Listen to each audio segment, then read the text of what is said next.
আজ হচ্ছে রবিবার আর আসতে পরে ছুটির দিন। তো রবিবার আসলেই কিন্তু স্পেশাল কিছু মনেই হয়।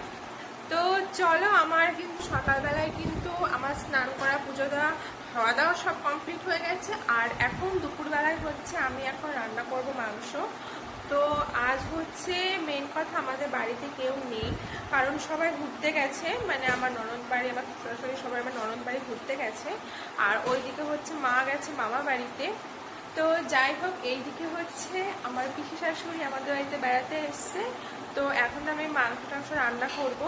তো চলো ভিডিওটা দেখতে থাকো।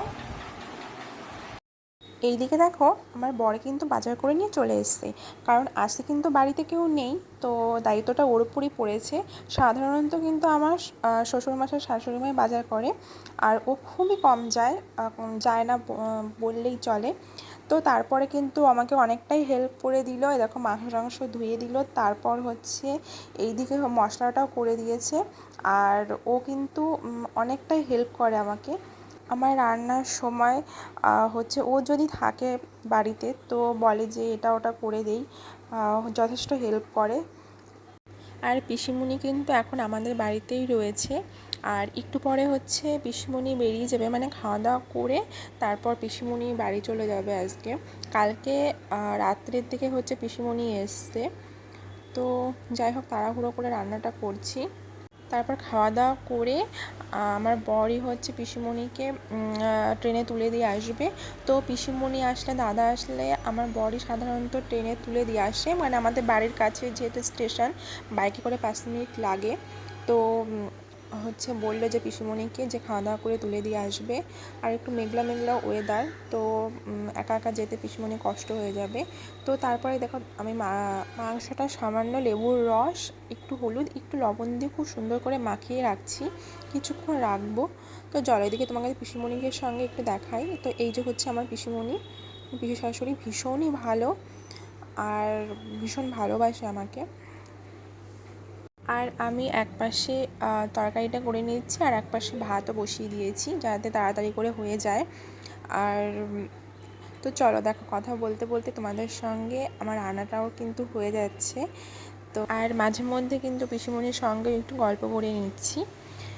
তো চলো, এখন পেঁয়াজগুলো এই যে হালকা করে ভেজে নিচ্ছি। আর আমি পেঁয়াজটা খুব কম পেস্ট করি, আর মাঝে মধ্যে পেস্টও করি না, কারণ পেঁয়াজটা হচ্ছে একটু এরমভাবে ভাজা করলে ফ্লেভারটা খুব ভালো আসে। তো এটা আমার ভালো লাগে। কার কীরকম রান্না করতে ভালো লাগে অবশ্যই কিন্তু কমেন্ট করে জানিও। তো তারপর এই যে মশলাটা দিয়ে দিলাম। আর আমি কিন্তু মশলাটা আজকে অনেকটাই কম ইউজ করেছি, মানে কোনো হচ্ছে প্যাকেট মশলা কিন্তু দেইনি, শুধু মশলা যেটা মানে আদা রসুন পেঁয়াজ দিয়ে একটু পেস্ট করে এই যে হলুদটাও দিয়ে দিলাম।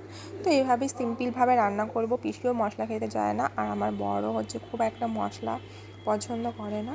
তো একদম সিম্পলভাবে রান্নাটা করছি।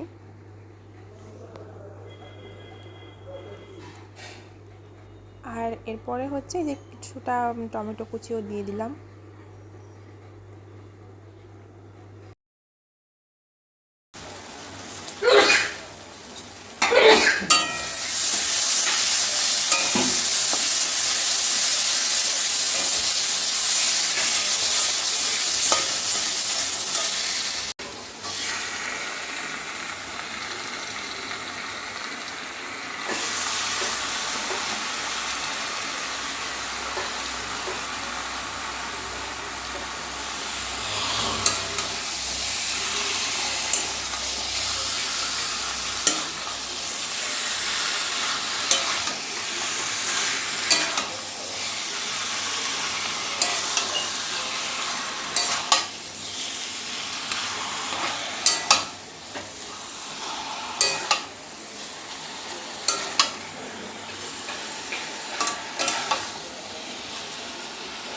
তো গাইস, বাইরে ওয়েদারটা দেখো, একদম অন্ধকার চলে এসছে, মনে হচ্ছে একটু বাদেই বৃষ্টি নামবে।